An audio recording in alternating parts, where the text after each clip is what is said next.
ইয়াসিনদা, পুজোতে একটা নতুন গাড়ি চাইছিলাম।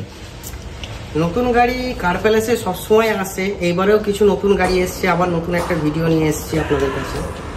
এইটা দেখুন, এটা 2023 সালের এক্সপ্রেসো আছে, VXI প্লাস মডেল আছে, 2023 সালের গাড়ি আছে। একদম অল্প চলেছে গাড়িটা, মাত্র আপনার 20-22 হাজার মতো রান করেছে গাড়িটা। ফুল পেপার সব আপডেট আছে, গাড়ি একদম গুড কন্ডিশন গাড়ি আছে। দাদাকে আমি বলে দিচ্ছি, ভিতরে ডেকোরেশনের জন্য দেখিয়ে দেবো।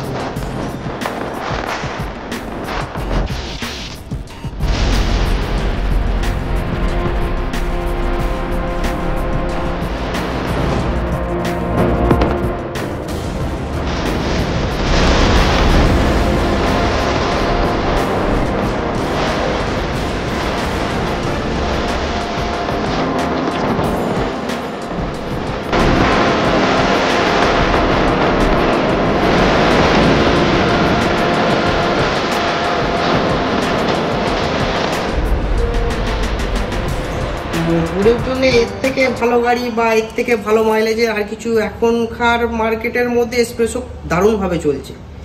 তো যারা পুজোতে একটু বেড়াতে যাবেন, দূর দূরান্ত ভাবছেন, তাহলে তাড়াতাড়ি চলে আসুন কার প্যালেসে। আর অবশ্যই আমাদের ডিসপ্লে দেওয়া নম্বরে যোগাযোগ করুন।